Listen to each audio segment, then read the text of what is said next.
Kirstine Stewart landed her first job after answering a newspaper ad for a Girl Friday. It was at a film distribution company, and she started by answering phones and then worked her way up to company president. She later went on to become the first woman and youngest person to ever head the CBC before a move to new media and the top of Twitter. Well, now she's drawing on her vast leadership experience and sharing key lessons she learned in her new book. It's simply titled Our Turn, and she joins us in studio. Congratulations. Thank you so much. On putting this all together. And lovely to have such a positive message coming out, because, you know, in these times where people are struggling to find work when they come out of school and women are struggling to get to the top, you did all that and you say, this is our time. Yeah. And you're not saying this, you know, you need more women at the top to get more women at the top. You're saying just grasp, seize it now and get there. Yeah, I think, you know, we're in a great time. There's been so much change in business where everything from technology putting power into the hands of the people, you know, that transfer of how things work today, the new millennials coming up, Generation Z, you know, things have really changed the workforce for better. And I think there's an opportunity now more than ever for a different kind of leader to take the helm. So tell me about being a leader, because in part of your book, at one point anyway, you say you don't necessarily have to be at the top to be that leader. That's right. To have that influence. I think sometimes a lot of the frustration that people have, particularly when they look at women in the workforce and whether we're checking off the boxes, how many presidents are there, how many women on boards, we see that needle moving really slowly, and that can be, you know, that can be quite discouraging. But when you look at the way power is kind of dispersed through a business today, you know, you need people functioning on all levels and leading at all levels, whether you're leading a project, whether you're leading a division, whether you're leading what you're doing at your desk in that moment. That's where you show your power. That's where you actually show that you can lead.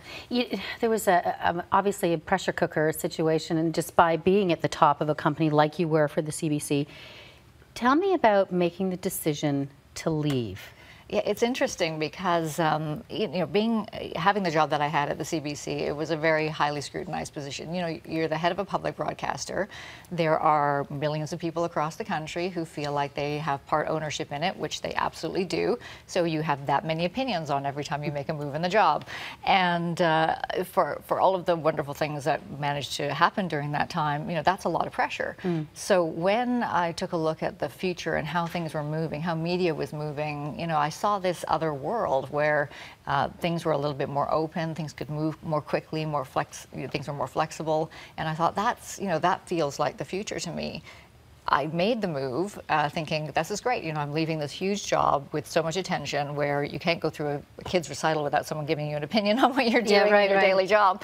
And I'll go off this little thing, you know, 140 characters in an app, you know, something called Twitter. But in the back of your mind, wasn't there a moment where you're thinking, what if this doesn't, I'm walking out of a pretty good thing? Yeah, and, you know, it was interesting too, because thinking that I would do this and kind of go off to some relative level of obscurity, the next day after I made the decision, my story was on the front page of the national newspaper, and people had opinions, which kind of shocked me on the fact that I'd made a move. I was either the genius who saw the future, or I was the idiot who gave up the biggest job ever. So, you know, I think sometimes I've landed somewhere in between, but I think, you know, moments like that are times when you have to recognize what in yourself is, what do you value in yourself? Like, what do you think are your strengths? What makes you happy, and what makes you best in your job?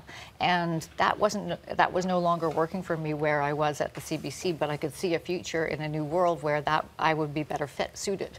And it's been great. And you really believe that this is our time. It really is our time. Yeah, I think, you know, there's a lot of pressure on people to we judge each other. There's a lot of concern about whether, particularly for women going back to the workforce, you know, if you have a family at home, there's a lot of judgment, not just from, you know, the workforce, but sometimes from other women. And I say sometimes we can be our own worst enemy. And I think if we can sit back and suddenly, you know, take the perspective that we're all just trying to do the best we can, we take that pressure off ourselves, we take that pressure off each other, and I think that's, you know, that will provide better environment for everybody. There's so many great messages in this book and terrific stories. Thank you for sharing a part of it this morning. Thank you so much, Beverly.